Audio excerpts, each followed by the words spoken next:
ايه ازيكم؟ كنت اتكلمت في فيديو قبل كده عن خطوات تشطيب الحمامات وجينا عند نقطة العزل وقلت ابقى في فيديو مخصص بتكلم فيه عن العزل بس. جه الوقت اللي احنا نتكلم عنه بدون اي مقدمات كتير. يلا نبدأ بالانترو.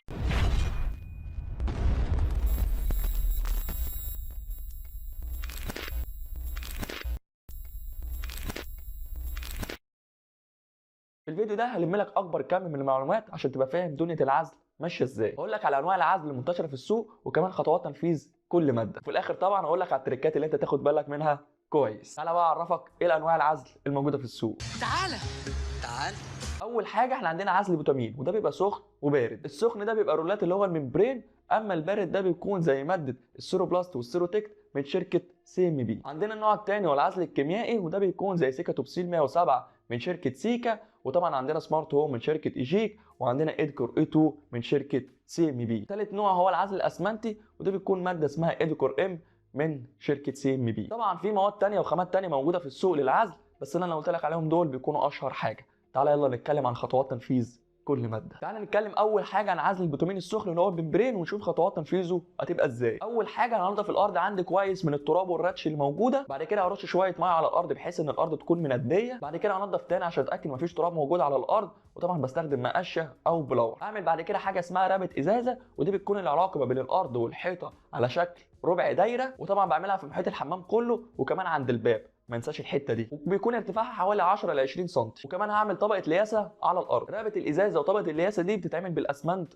والميه. هعمل بعد كده دهان وش تحضير وده بيكون بوتامين بارد وهدهنه على الارض، وبعد ما ينشف بحضر لفه في البمبرين اللي عندي بتكون عرضها متر والطول بتاعها 10 متر، بحطها على الارض بطريقه الاوفرلاب، والاوفرلاب ده بيكون حوالي 10 سم، وكمان بوصل الممبرين لحد رقبه الازازه اللي هي ارتفاعها حوالي 10 ل 20 سم اللي احنا عملناها قبل كده. بجيب بعد كده البشبوري وبسخن الممبرين عشان يمسك في البوتامين اللي انا عملته في الاول، وكمان عند الاوفرلاب اللي هو ال 10 سم اللي احنا قلنا عليه عشان الممبرين يمسك في بعض. اول ما اتاكد ان هو نشف بعمل اختبار للعزل ده، والاختبار ده بيكون بالميه. بملى الحمام ميه واسيبه يوم كامل واشوف النتيجه. بعد كده بعمل علامه على الحيطه او علامه بعصايه، واجي تاني يوم اشوف الميه دي نزلت عن العلامه اللي انا عامله قبل كده ولا لا. ممكن كمان ابص عند سقف الجار اللي تحتي اشوف فيه تسريب ولا لا، وكمان بشوف الجدران اللي عندي فيها رطوبه ولا لا. لو الدنيا عندي تمام مفيش اي تسريب بعمل بعد كده طبقه لياسه من الاسمنت والميه، وبحط ايديبوند 65 من شركه سي ام بي على المونه دي، وبيكون ارتفاعها حوالي 1 سم. طب لو قدر الله في تسريب ببدا اشوف العيب فين وابدا اعالجه واعمل تاني اختبار الميه. ده كده يكون العزل البوتاميني السخن اللي هو الممبرين. تعالى بقى نتكلم عن العزل البوتاميني البارد. احنا قلنا عندنا مادتين اللي هو السيروبلاست او السيروتكت من شركه سي ام بي. تعالى بقى نشوف خطوات تنفيذ الماده دي. السيروبلاست ده بيكون ماده سائله بارده، بيجي كيلو او 4 كيلو او 15 كيلو من شركه طبعا سي ام بي. لما اجي انفذه هعمل اول 4 خطوات قلت عليهم في عزل الممبرين. الخطوات دي ثابته في اي عزل موجود عندي، اللي هو انضف كويس، ارش ميه، انضف تاني، اعمل رقبه الازازه وطبقه اللياسه. اول حاجه انا بعمل وش نظافه، بخلط السيروبلاست بالميه بنسبه 1 ل1 وادهنه بالفرشه عادي بالطول واسيبه ساعتين. اول لما ينشف بعد كده بعمل الوش الثاني وده بخففه بميه بنسبه 10%. طبعا المره دي هيكون بالعرض واسيبه 6 ساعات. اول لما ينشف الوش ده كمان بعمل بعد كده الوش الثالث طبعا بنفس نسبه الميه اللي هي 10%، وفي الاخر بحرش برمل خفيف كده على الارض. طبعا انت فهمتش اي حاجه من اللي اتقالت. الكلام اللي انا قلته ده بيكون الكلام العلمي اللي شركه سي ام بي منزلاه على الموقع بتاعها. هي احسن حاجه في الشركه ان هي بتنزل بي دي اف فيه كل المعلومات عن الماده. تعالى بقى انا اشرح لك الموضوع بالبلدي كده ماشي ازاي. احنا مثلا عندنا حمام 2 متر في 3 متر، يعني انت هتفرد حوالي 6 متر مربع، وزود كمان متر عشان رقبه الازاز اللي ارتفاعها حوالي 20 سم، يعني كده في الاخر حوالي 7 متر مربع. هو هنا بيقول لك ان معدل انتشار السيروبلاست من 2 ل 3 كيلو للمتر مربع. انا هاخد المتوسط اللي هو 2.5 واضربه في مساحه الحمام هيطلع في الاخر 17.5 كيلو. هو هنا بيقول لي ان في عبوه 15 كيلو. خلاص دي ممكن تكون مناسبه، ولو احتجت حاجه تاني ابقى اجيب. اخد مثلا 2 كيلو وابدا احط عليه 2 لتر ميه واعمل الوش التحضير الاول بتاعي. احتجت ان انا اعمل تاني اعمل، ما احتجتش خلاص. هيبقى حوالي 13 كيلو. احط بقى ميه عليهم قد ايه؟ هو قال لك هنا بنسبه 10%. لما اقسم ال 13 كيلو على 10% هيطلع في الاخر 1.3 لتر، يعني حوالي لتر ونص ميه. احطهم وابدا اقلب كويس، وابدا بعد كده افرد الوش الثاني عكس الوش النظافه الاول. يعني لو فردت الاول بالطول افرد ده بالعرض، فردت بالعرض افرد ده بالطول، وبعد كده اعمل الوش الثالث وبرضه هيكون عكس الوش الثاني. وقبل الوش الثالث ده ما ينشف احرش الارض بالرمل الخشن بيكون خفيف على الارض. طب حد يسال فايده الرمل دي ايه؟ تعال اقول لك. اول حاجه هي بتخشن السطح بتاعي كويس جدا، ثاني حاجه بتعمل له عمليه تهويه، ثالث حاجه لما اعمل طبقه لياسه المونه بتمسك بسهوله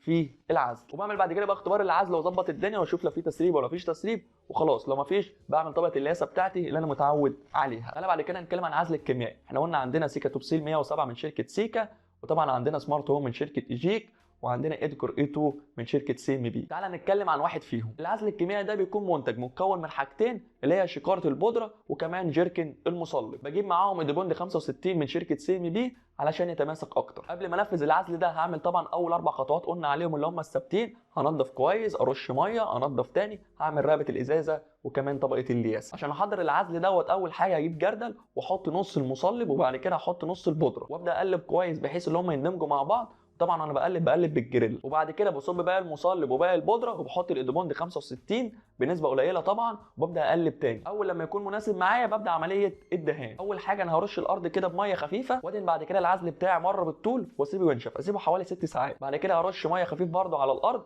واعمل بعد كده الوش التاني. طبعا انا عملته هنا بالطول هعمله بالعرض، عملت الاول بالعرض هعمله بالطول واسيبه برده لحد ما ينشف وبعد كده اعمل عمليه الاختبار. برده احط ميه واتاكد مفيش تسريب وبعد كده اعمل عمليه الاختبار. وخد بالك المعدل الانتشار بتاعه تقريبا بيكون كل كيلو بيفرد 1 متر مربع. وخد بالك ان هو بعد ما ينشف خالص هيكون اللون بتاعه ابيض مد على رمادي خفيف شويه. ده كده يكون العزل الكيميائي. تعالى بعد كده نتكلم عن العزل الاسمنتي. العزل الاسمنتي ده احنا قلنا عندنا ماده اديكور ام من شركه سي ام بي. ده بيبقى مسحوق شبه الاسمنت، بخلطه بميه بنسبه 3 ل 1. يعني انا لو عندي حوالي 30 40 كيلو بحط حوالي 10 لتر ميه. بحط الاسمنت والميه في الجردل وابدا اقلب كويس طبعا بالجريل وافرده على السطح عندي على حسب ما انت عايز، وشين او 3. بيكون معدل الانتشار بتاعه حوالي كيلو ونص لكل متر مربع. وطبعا قبل ما اعزل برضه هعمل نفس الخطوات اللي احنا اتفقنا عليها بتاعه اي عزل. خد بالك بعد ما ينشف خالص هتلاقي لونه رمادي غامق كده شبه الاسمنت عشان هو طبعا اسمنتي. ده كده يكون المواد المشهوره في السوق لعزل الرطوبه. وطبعا في مواد تانية كتير زي ما قلت لك، طبعا بقى على حسب ما انت عايز هتكلف عشان كل حاجه ولها سعر. تعالى بقول لك على الحاجات اللي انت تبدا تاخد بالك منها. اول حاجه اتاكد انك لازم تعمل رقبه الازازه حوالين الحمام كله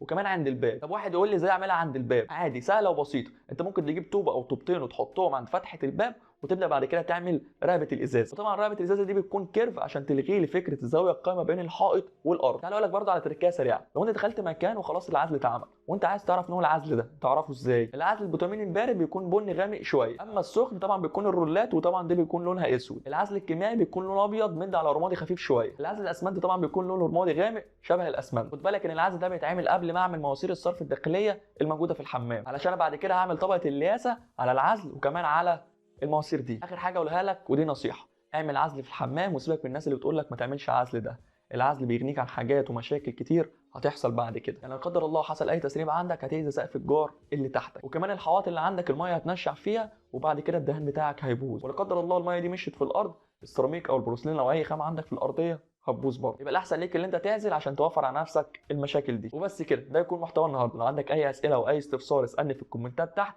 ولو عجبك الفيديو ما تنساش تعمل لايك للفيديو وسبسكرايب للقناه وشير لاصحابك. سلام.